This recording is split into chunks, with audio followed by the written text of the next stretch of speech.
حضرت فضیل بن ایاز بہت بڑے بزرگ گزرے۔ جوانی کا زمانہ تھا تو ایک خاتون سے آشنائی ہو گئی، محبت کا ربط قائم ہو گیا۔ تو ظاہر جوانی مستانی ہوتی ہے اور جنون کا ایک شعبہ کہا گیا ہے جوانی کو، اور پھر دل میں اس طرح کے رجحان پیدا ہو جائیں تو پھر وہ جنون کئی گنا بڑھ جاتا ہے۔ تو اس کے ساتھ وقت طے کیا اور اس کے ملنے کے لیے بے تابی کے ساتھ ان گھڑیوں کا، ان لمحوں کا انتظار کرنے لگے۔ خیر جب وہ وقت آیا تو اس کے گھر کی طرف چلے اور اس کے گھر کی دیوار پھلانگنے لگے تھے کہ ساتھ والے مکان سے کسی قاری قرآن کی تلاوت کی آواز کانوں میں پڑی، اور وہ پڑھ کیا رہا تھا، الم یان للذین آمنوا ان تخشع قلوبهم لذکر اللہ وما نزل من الحق۔ کیا اہل ایمان پہ وہ وقت نہیں آیا کہ ان کے دل اللہ کے ذکر اور اللہ کی یاد، اس کی محبت میں تڑپ اٹھیں اور وہ خوف خدا میں مبتلا ہو، اور جو نازل ہوا قرآن، اس قرآن کی محبت میں اس کے دل میں خشیت پیدا ہو۔ بس یہ کانوں میں پڑنے کی دیر تھی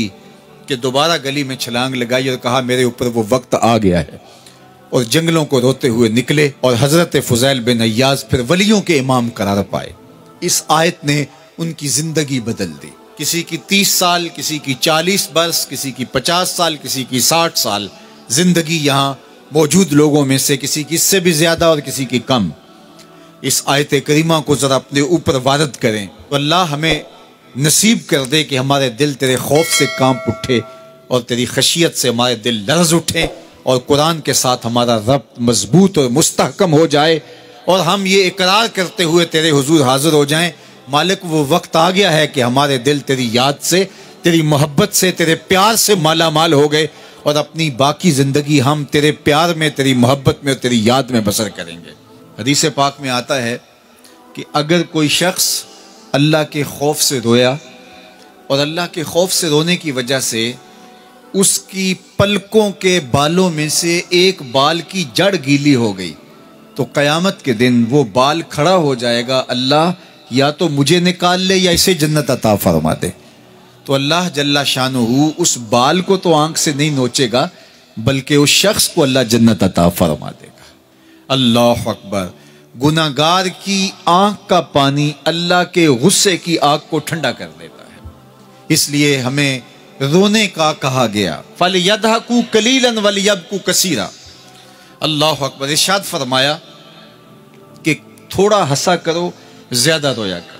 صحابہ کو ہنستے ہوئے دیکھا تو آقا کریم علیہ السلام نے فرمایا کہ تمہارے تک اللہ کی امان نہیں پہنچی اور تم ہنس رہے ہو۔ عرض کی حضور اس کا کفارہ؟ تو فرمایا اس کا کفارہ یہ ہے کہ جتنا ہنسے ہو اتنا ہی تمہیں رونا پڑے گا۔ میں اور آپ ذرا اپنی زندگی پر غور و تدبر کریں، ہماری زندگی میں ہنسنا زیادہ ہے یا رونا زیادہ ہے؟ سویر سے لے کر شام تک کہے زیادہ ہیں، ٹھٹھے زیادہ ہیں، مذاق زیادہ ہیں، لطیفے زیادہ ہیں، یا عبرتیں زیادہ ہیں؟ تفکر زیادہ ہے، تدبر زیادہ ہے، سوچ بچار زیادہ ہے، یاد الہی میں تڑپنا زیادہ ہے، آنکھوں سے یاد خدا میں بہنے والے آنسو زیادہ ہیں، یا غفلت سے پھوٹتے ہوئے کہے زیادہ ہے؟ مجھے اور آپ کو اپنی زندگی کا ضرور محاسبہ کرنا چاہیے۔ ٹھٹھوں سے، مذاق سے ہماری مجلسیں بھرپور ہوتی ہیں۔ ہم دن میں جتنا ہنستے ہیں، کیا اس کا 10واں حصہ بھی ہم تنہائی میں بیٹھ کے اللہ کی یاد میں روتے ہیں؟ اگر ایسا ہے تو مبارک ہو، اور اگر ایسا نہیں ہے تو اللہ سے آنسو مانگو، اللہ سے درد مانگو، اس کی یاد میں رونا مانگو، اس کے ذکر میں تڑپنا مانگو، اس کی محبت میں بے تابیاں مانگو، آنسو مانگو، سسکیاں مانگو، تڑپنے پھڑکنے کی توفیق دے، دل مرتضی سوز صدیق دے۔ اس کے حضور عرض کرو کہ مالک ہمیں تڑپ دے، ہمیں سوز و گداز دے، ہمیں کیف و سرور کی دنیا نصیب فرما دے، ہماری آنکھوں کو آنسوؤں کا جمال عطا کر دے۔ اور اگر ہماری آنکھوں میں آنسو نہیں ہیں، ہمارے پاس کہے ہیں، کہتے ہیں جو ہنستا ہوا گناہ کرے گا وہ روتا ہوا جہنم میں جائے گا، اور جس نے یہاں دکھ سہے، تکلیفیں سہی، آلام سہے، اس کے بدلے میں اللہ تعالیٰ اس کو وہاں راحتیں عطا فرمائے گا۔